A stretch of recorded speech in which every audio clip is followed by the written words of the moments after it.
दोस्तों दुकान आ गया हूँ, मंदिर में पूजा हो गई और साफ़ सफाई हो गई। मेरी एक्चुअली डेली की आदत है कपड़ों को सबको बढ़िया से तह लगाना। इन कपड़ों को जितने भी ये मैं ना यहाँ के सारे काम मैं खुद करता हूँ। इनकी साफ़ सफाई, झाड़ू पोछा, मैंने कोई लड़का, कोई बॉय, कोई असिस्टेंट कुछ नहीं रखा हुआ है क्योंकि काम उतना है नहीं।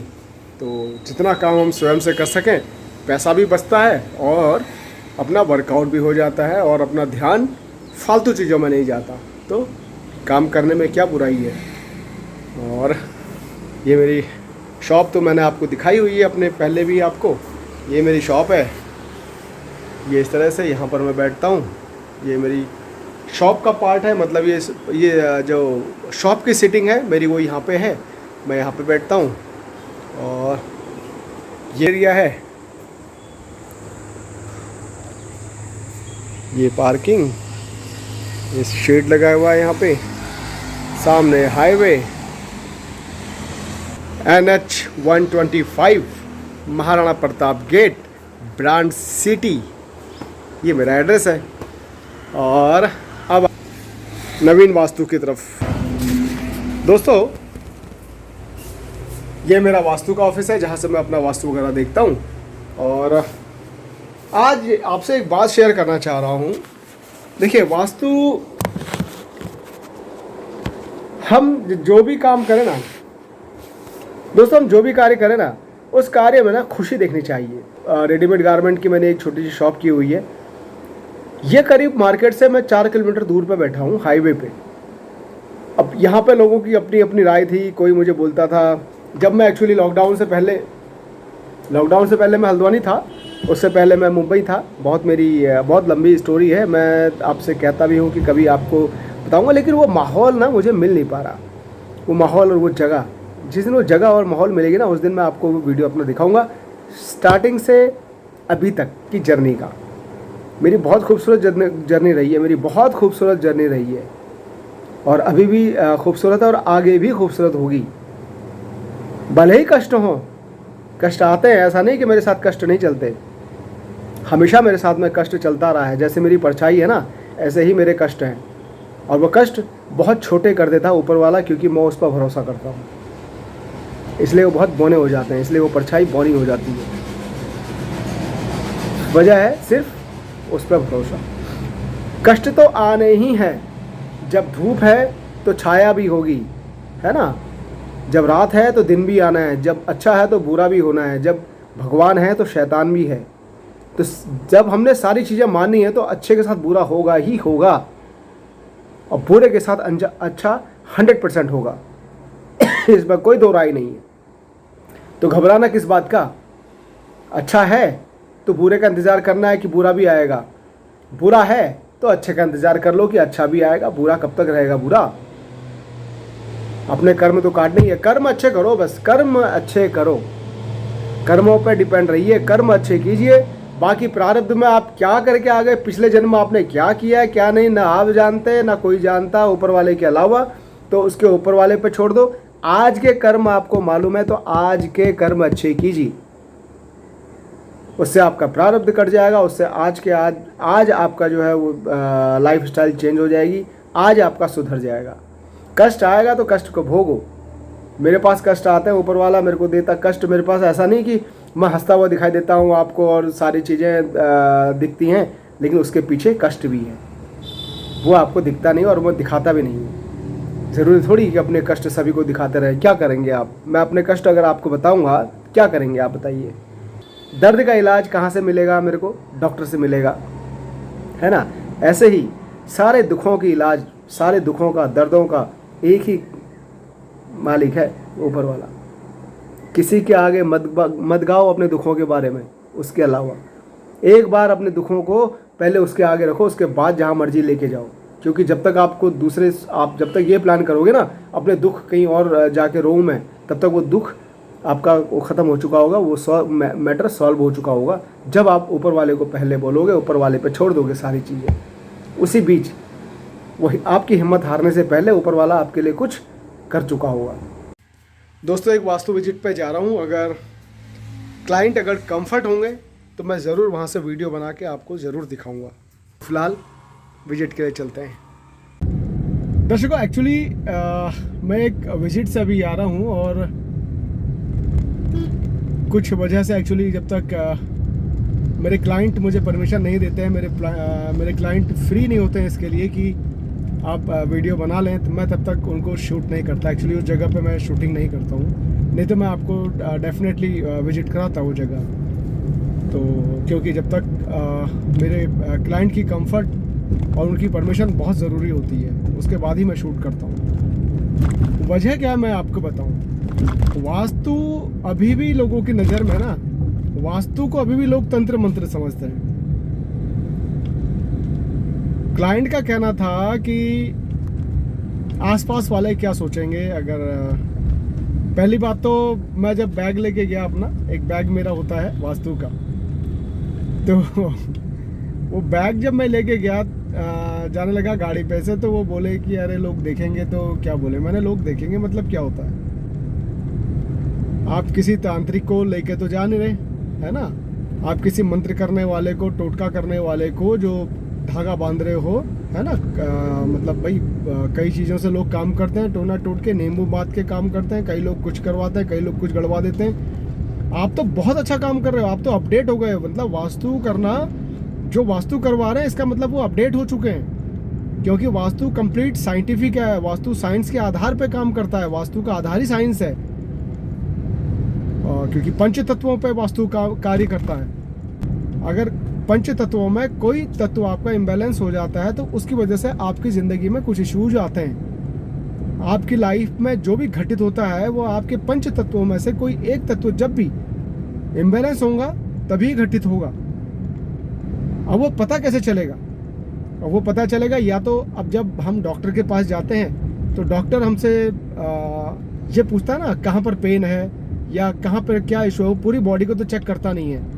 अगर हम कान के दर्द को लेकर के डॉक्टर के पास जा रहे हैं तो जाहिर सी बात है वो नाक में, आँख में या और जगह आपके कैमरा या लेंस जो भी जिस चीज़ से चेक कर रहे हैं वो वहाँ हथियार अपने नहीं डाल देंगे।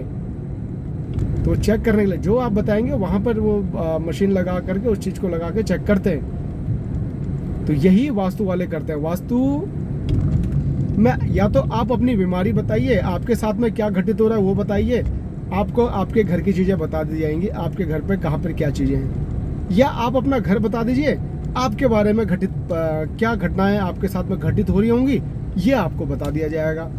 इतना वास्तु करता है। और वास्तु ये कोई ज्योतिषी का काम नहीं है, कोई तांत्रिक का काम नहीं है ना? इसमें कोई बहुत बड़ी ऐसी नॉलेज नहीं है कि ये बिल्कुल मैं तुम्हारी जो है जिसको कह सकते हैं कि अंतर्यामी हूँ, ऐसा नहीं है। ये पंच तत्व है। ये पंच तत्वों में जो तत्व की कमी आपको हो जाती है उन तत्वों की वजह से आपके साथ में क्या घटित हो रहा है ये पता चल जाता है। या घर देख के पता चल जाएगा, या आपकी हालत देख के, आपकी घटना देख के, आपके स्वास्थ्य को देख करके, आपके साथ में क्या पीड़ा हो रही है वो जान करके आपके घर को बता दिया जाएगा। अब इसको बैलेंस कर लीजिए। मेन चीज़ क्या है तो देखिए यहाँ पर मेन चीज़ क्या नज़र में आई। मेन चीज़ आई आपकी घर। जब घर व्यवस्थित होगा या जो आपका कार्यस्थल है वो व्यवस्थित होगा तो आपकी एनर्जी अच्छी हो जाएगी। आपके पंच तत्व, आपकी एनर्जी जब अच्छी हो जाती हैं तो जाहिर सी बात है कई चीज़ें आपके साथ में संतुलित हो जाती हैं और कार्य अच्छे होने लगते हैं। कर्म तो आधार है ही, है ना? कर्म भी हमने अच्छा करना है तो चीज़ें अपने व्यवस्था में आ जाती हैं। तो हमेशा ध्यान रखें, क्योंकि ये जो जिन क्लाइंट के पास मैं गया था तो ये क्लाइंट का ऑफिस में जब आए थे मेरे, तो इनसे मैंने पूछा इनकी बीमारी के बारे में कि मैंने कहा आपके साथ में क्या प्रॉब्लम, क्या इश्यूज आ रहे हैं ये बताइए। मैंने घर नहीं पूछा घर में क्या है क्या नहीं है, मैंने सिर्फ उनका इशू पूछा। मैंने कहा आप इश्यूज बता सकते हो तो आप अपने इश्यूज बता दो कि क्या आपके साथ में प्रॉब्लम्स आ रही हैं। अगर प्रॉब्लम नहीं बता सकते हो तो आप अपना मुझे घर बता दीजिए कि आपके घर में कौन सी चीज़ कहाँ पर बनी हुई है। मैं आपकी प्रॉब्लम्स बता दूंगा कि आपके साथ में क्या प्रॉब्लम हो रही होगी। ठीक है? तो क्लाइंट जब मेरे ऑफिस में आए थे तब की बात है। अब क्लाइंट ने मुझे बताया कि बिटिया की शादी नहीं हो रही है और एक बेटा पेट में कुछ इशू हुआ उसके पेट में दर्द से, और जो भी पेट के उसमें डॉक्टरी इलाज में उस चीज़ का पता नहीं चल पाया कि क्या वजह क्या हुई इसके मरने की। तीसरा बेटा, स्वास्थ्य सभी का गड़बड़ है घर के अंदर, ये ध्यान रखिएगा मैं जो बात को कहने जा रहा हूँ। घर में सभी का स्वास्थ्य गड़बड़ है। और अब दूसरा जो बेटा है वो बेटा एक जगह स्टेबल नहीं हो पा रहा है किसी कार्य में, है ना। मेंटल स्ट्रेस उसके साथ में है, मतलब वो कभी किसी कार्य को कर रहा है, कभी किसी कार्य को कर रहा है। आपने पकड़ा मैं बताने जा रहा हूँ आपको, या आप नहीं पकड़ पाएंगे, ये वास्तु वाला पकड़ता है इन चीज़ों को। मेंटल इश्यूज आ रहे हैं, मतलब माइंड काम नहीं कर रहा है, माइंड काम नहीं कर रहा है। गौर से सुनिएगा, ये आपके लिए भी सीखने वाली बातें हैं। माइंड काम नहीं कर रहा, क्या करना है क्या नहीं करना है, क्यों हमारे साथ में ऐसा हो रहा है। दूसरा, स्वास्थ्य सबका गड़बड़ है, पता नहीं चल रहा, डॉक्टरी जांच में भी पता नहीं चलता है क्या कराएं क्या नहीं कराएं। और इस वक्त ऐसे हालात में हम लोग, स्पेशली जो उत्तराखंड से होते हैं, ये कई लोग ऐसे होते हैं जो हम लोग अपने देवी देवताओं को दोष देने लगते हैं कि हमारे देवता बिगड़ गए और ये हो गया वो हो गया। तो मैं सबसे पहले तो आप सभी लोगों को बता दूं कि देवता किसी के भी नहीं नाराज होते हैं, देवता किसी के भी नहीं बिगड़ते हैं। देवता हमेशा हमें आशीर्वाद ही अपना देते हैं और हमेशा हमारे साथ में रहते हैं। हम बिगड़े रहते हैं, हम गड़बड़ाए रहते हैं, सारी चीज़ें, सारी व्यवस्था हमसे बिगड़ती है। या तो हमने अपना वास्तु बिगाड़ा होता है, या हमने अपना कर्म बिगाड़ा होता है। दो ही चीज़ों से हमें दोष मिलते हैं। कुछ प्रारब्ध तो हम लेके आते ही हैं, वो प्रारब्ध लेकिन आज के कर्मों से और वास्तु से हम बैलेंस कर सकते हैं। तो जब उन्होंने मेरे को ये बात बताई कि बिटिया की शादी नहीं हो रही, एक नॉर्थ वेस्ट बिटिया की शादी नहीं होना, मैं आपको बताऊं, अट्रैक्शन का जोन यानी आपका गड़बड़ है। यानी अट्रैक्शन का जोन कौन सा होता है? North west. नॉर्थ से ठीक पहले, नॉर्थ वेस्ट के बाद में, यानी नॉर्थ वेस्ट जो कि सेक्स एंड अट्रैक्शन का जोन होता है, वो जोन गड़बड़ है, जिसकी वजह से शादी नहीं होती। ठीक। दूसरा, नॉर्थ गड़बड़ होने से आपको नए अवसर नहीं मिलते हैं, अपॉर्चुनिटीज नहीं मिल पाती हैं, और आपको पैसों से संबंधित समस्याएं बहुत ज़्यादा आती हैं। तीसरा, नॉर्थ ईस्ट, मैं इनकी बीमारियों से संबंधित आपको दिशाएं बता रहा हूँ। नॉर्थ ईस्ट यानी हेल्थ के इशूज आना, हेल्थ एंड इम्यूनिटी की दिशा है, तो हेल्थ के इशूज आ रहे हैं, इम्यूनिटी कमज़ोर है, सभी के घर में सभी को इशूज आ रहे हैं और पता नहीं चल रहा है कि किस वजह से, डॉक्टरी इलाज में पता नहीं चल रहा है कि वजह क्या है। चौथा, नॉर्थ ईस्ट यानी माइंड एंड पावर। तो मेरा इनसे सीधे शब्दों में ये था कि आपके नॉर्थ वेस्ट यानी उत्तर की दिशा में, क्योंकि उनको तो पर्टिकुलर किसी डायरेक्शन के बारे में पता था नहीं, तो मैंने उनको ये पूछा कि आपके नॉर्थ पे, आपके उत्तर दिशा में, आपके नॉर्थ डायरेक्शन में क्या सेप्टिक टैंक है? आपके नॉर्थ डायरेक्शन में क्या कोई बिजली का खंभा लगा हुआ है? आपके नॉर्थ डायरेक्शन में क्या कोई टॉयलेट यानी डिस्पोज का कारक कुछ बन रहा है, टॉयलेट बनी हुई है वहाँ पे?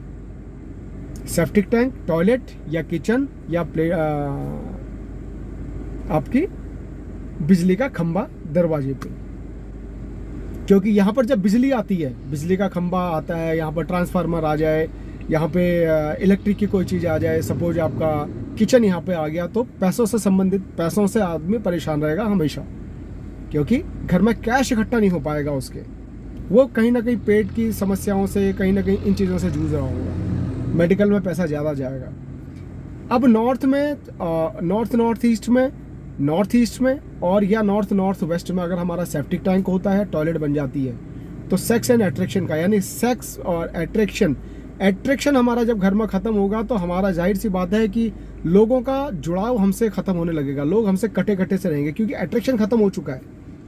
शादी लड़की को देखने आएंगे लड़के वाले, लेकिन लड़की किसी न किसी बात पर वो शादी टूट जाएगी।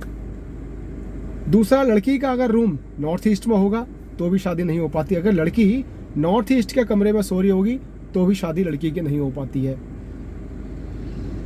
और नॉर्थ पे अगर सेप्टिक टैंक और टॉयलेट बना दिया तो जाहिर सी बात है कि आपको पैसा तो नहीं आ सकता फिलहाल, क्योंकि आपने डिस्पोज यहाँ पे ले आए हैं, आपने सेप्टिक टैंक यहाँ पे ले आए हैं, नॉर्थ ईस्ट में आपने टॉयलेट बना ली, सेप्टिक टैंक बना दी, तो हेल्थ और इम्यूनिटी आपकी कमज़ोर हुई पड़ी है। आपकी हेल्थ से संबंधित आप जितनी दवाइयाँ मर्जी खा लो, आप जब तक उसको क्योर नहीं करेंगे, उसकी उपचार नहीं करेंगे, तब तक आप दवाइयाँ खाते रहेंगे। दवाई खा के भी उपचार आपका हो नहीं पाता है। यही चीज़ इनके साथ में हुई थी। तो मैंने उनको सीधे बोला था, आपके नॉर्थ वेस्ट में या तो टॉयलेट है, सेप्टिक टैंक है, नॉर्थ में भी इस तरह के इश्यूज हैं। जब घर में आज मैं विजिट करके आया तो उन्होंने वीडियो बनाने के लिए थोड़ा सा रिक्वेस्ट की कि प्लीज़ वीडियो मत बनाना, थोड़ा आस पड़ोस वाले। देखिए आज भी ना हम लोगों की सोच बड़ी छोटी है वास्तु को लेके। मैं आप लोगों से खुले दिल से बोल रहा हूँ, आप लोग खुल के वास्तु, अगर नहीं बुलाना किसी को मत बुलाओ, लेकिन खुद जानकारी लो वास्तु की। वास्तु साइंस है, पंच तत्वों पर आधारित है वास्तु कोई काला रिबन, मतलब कोई आपके कलावा बांध के नहीं जा रहा कि आपका ये हो जाएगा, ये बांध लोगे तो ये चमत्कार हो जाएगा, है ना। कोई तंत्र आपका नींबू नहीं लटका दे रहा कि आपको नज़र नहीं लगेगी। भाई साहब, आप अपने पंच तत्वों को बैलेंस कर लो, आपको कुछ करने की जरूरत नहीं, किसी से डरने की जरूरत नहीं है। अपने पंच तत्वों को आप बैलेंस कीजिए, अपने कर्म अच्छा कीजिए और विश्वास कीजिए उस पर। किसी से डरने की जरूरत नहीं है। टोना टोटका इन चीज़ों को छोड़ दीजिए। अगर आप बुरा किसी का कर रहे हैं तो आपके साथ में बुरा 100% होना है, ये सोच के चलिए। फिर आपको वास्तु क्या, आपके कर्म भी नहीं बचा सकते। अगर आपके कर्म गलत हैं तो आपको कोई चीज़ नहीं बचा सकती। ऐसा तो है नहीं कि आपने वास्तु बैलेंस कर लिया और आप किसी का जो है मर्डर करके आ रहे हैं और अपने घर में आके छुप जाएं और पुलिस आपको नहीं पकड़ेगी। तो कर्म गलत होंगे तो सजा तो मिलेगी। कर्म तो अच्छे होने ही चाहिए। वास्तु तो एक सपोर्टिंग है। तो वास्तु से शर्माने की जरूरत नहीं है, वास्तु से घबराने की जरूरत नहीं है। वास्तु वालों को बुलाने से मत शर्माइए। वास्तु वालों को बुलाने में आप लोग अपनी इज्जत समझिए। क्योंकि वास्तु वाला अगर आपके पास आ रहा है, इसका मतलब कि आप अपडेट हो चुके हैं। आपके पास आप साइंस को फॉलो कर रहे हैं, आप पंच तत्वों को फॉलो कर रहे हैं, आप अपने कल्चर को फॉलो कर रहे हैं। आप टोने टोटके से इसका मतलब दूर हो रहे हैं। वास्तु वाला अगर आपके घर के आसपास नजर आ जाए तो समझ लीजिए कि ये बंदा अपडेट हो रहा है। इसका मतलब ये कहीं ना कहीं अब ये इन चीज़ों से छुटकारा पा गया, टोने टोटकों से। अब ये प्रगति का कारक, अब क्योंकि वास्तु प्रगति का कारक है। वास्तु कई चीज़ों से बचाती है आपको। तो मैं क्या बताऊं डिटेल में, तो मैं बहुत ज़्यादा, क्योंकि मेरे पास बहुत ज़्यादा बातें होती हैं और बहुत ज़्यादा, क्योंकि मुझे लगभग 21 साल हो गए हैं वास्तु में, लेकिन मैंने कभी आज तक खुल के कभी ऐसे बात की नहीं है। और मैं थोड़ा सा यूट्यूब पे और वीडियो पे विश्वास कम करता था, लेकिन आज जैसा कल्चर चल रहा है, जैसा देश वैसा भेष, तो थोड़ा बहुत चेंज मुझे करना पड़ा अपनी लाइफ में। यूट्यूब पे और चीज़ें लानी पड़ी, लेकिन मैं फिर भी कोशिश करता हूँ कम करने की, क्योंकि यूट्यूब पे अच्छे से ज़्यादा बुरी चीज़ें आती हैं और उन बुरी चीज़ों में हमारी चीज़ भी शामिल हो जाती है। हम अच्छा भी कर रहे हैं तो भी हम उसमें शामिल हो जाते हैं। तो लोगों का कहना ये होता है कि भाई ये भी कुछ लगता है, ये भी मार्केटिंग में आ गया। तो इस तरह के मैं मार्केटिंग में नहीं आना चाहता। मेरी फीस भी बहुत ज़्यादा नहीं होती है। मैं बस मेरे मन से, मैं दिल से मैं कार्य करता हूँ। जिसके लिए भी मैं वास्तु करता हूँ मैं दिल से करता हूँ। मैं ऊपर वाले से एक ही प्रार्थना करता हूँ कि जिसका मैं वास्तु करूँ, जिस वजह से उसने मुझे बुलाया है, बस वो चीज़, उसकी मैटर वो सॉल्व करा देना। मेरे हुनर में वो ताकत दे देना, मेरे हाथों में वो ताकत दे देना, मेरे दिमाग में वो ताकत दे देना, मुझे मेरी बुद्धि में वो ताकत देना कि मैं उस चीज़ को पकड़ पाऊँ और उस चीज़ को मैं उपचार उसका कर सकूँ और वो घर, उनके कर्म अच्छे हो जाएं। और ज़्यादा परेशानी में जिनको देखता हूँ, बस मैं सोचता हूँ कि ऊपर वाले ने मुझे इनके पास भेजा होगा ताकि मैं इनकी परेशानी दूर कर सकूँ। बस ये सोच करके मैं जो भी वहाँ पर उपचार है वो उनको बता देता हूँ, ये कर लेना, और वहाँ से चला आता हूँ। बस इतना सोचता हूँ कि ऊपर वाले का हुक्म होगा, उसने मुझे वहाँ तक भेजा होगा, उनको वो चीज़ बताई, उसके बाद वो कर लें, वो उनका कर्म है। तो क्योंकि बाकी उपचार का सामान जो भी मैं लगाता हूँ वो सब पैसों पे आता है, तो वो भी मैं कस्टमर के ऊपर छोड़ देता हूँ कि आप ऑनलाइन मंगा लीजिए इनको, और आप किस तरह से करना है वो मैं बता जाऊँगा, वो करवा लेना। तो कहीं से भी मेरे अंदर ये लालच नहीं है कि फ़ीस को लेकर के कि जी पहले फ़ीस लूँगा उसके बाद कार्य करूँगा। मैं कई जगह से फ़ीस नहीं ले पाता हूँ। मैं फ़ीस बता ज़रूर देता हूँ, लेकिन जब जाता हूँ मौके पे उनके हालात देखता हूँ, उनकी व्यवस्था देखता हूँ, और तो फिर मन नहीं मानता कई बार पैसे सब फीस वगैरह लेने से, तो मैं छोड़ आता हूँ। मैं ऊपर वाले के ऊपर छोड़ देता हूँ। जैसा कि आपको मैंने पहले भी बताया कि मैं ऊपर वाले पे ज़्यादा विश्वास करता हूँ। तो कहीं ना कहीं उन्हीं का ऑर्डर होता है, जहाँ से पैसे आ जाते हैं वो भी उन्हीं का ऑर्डर होता है, और जहाँ से पैसा नहीं आता है वो भी उन्हीं का ऑर्डर होता है। तो वो खुद ही बता देते हैं मुझे कहाँ से पैसा लेना है, कहाँ से नहीं लेना है।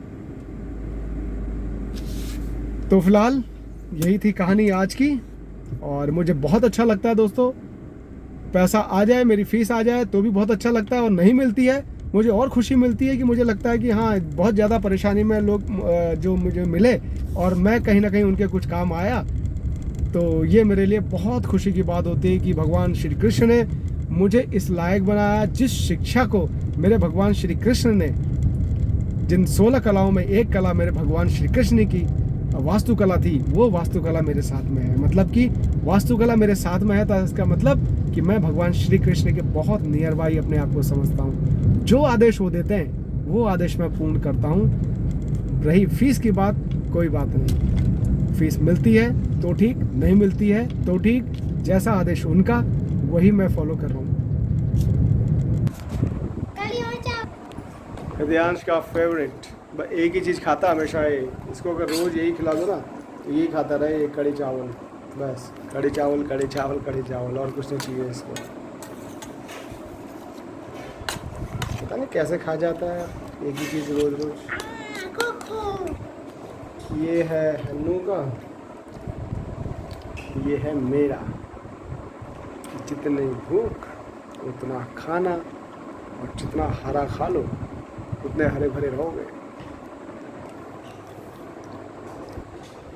जैसे खीरा हो गया, और खीरा हो गया, शिमला मिर्च हो गया, हरे पत्ते हो गए। आज मैं एक्चुअली बाहर धूप बहुत हो रही है ना, तो पत्ते तोड़ लेने जा रहा हूँ। थोड़ा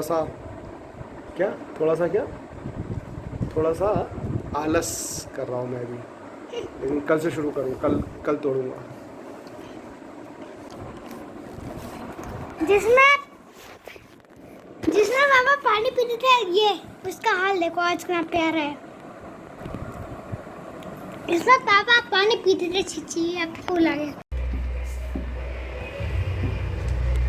दोस्तों 4 बज गया है, हम लोग 3:30 पे दुकान आ जाते हैं हम दोनों।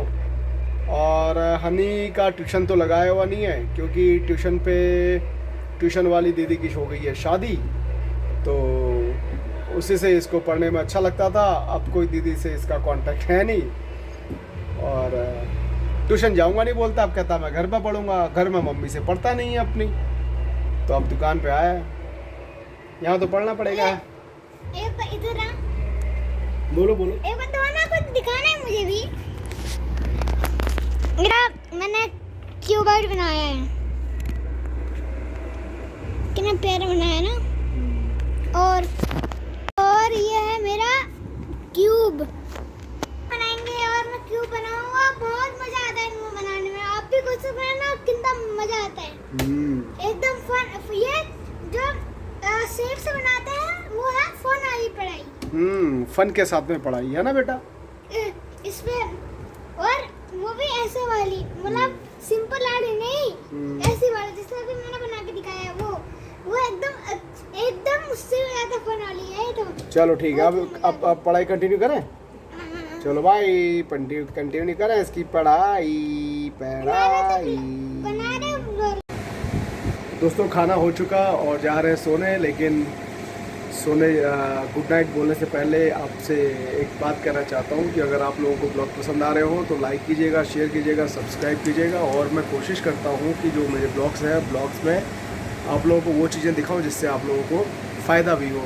अननेसेसरी फालतू चीज़ें ना दिखा करके मैं अपने रूटीन वर्क जो मेरा है, मॉर्निंग में उठ के एक्सरसाइज करना, योगा करना, और कुछ ऐसी चीज़ें जिससे आप लोगों को भी कुछ अच्छा लगे, और कि आप लोगों को भी उससे कुछ बेनिफिट हो और आप लोग भी कुछ सीख पाएँ। और अगर आप सिखाना चाहते हैं या मुझे कुछ बताना चाहते हैं या मुझे कुछ समझाना चाहते हैं तो मुझे ज़रूर कमेंट कीजिएगा। Good night.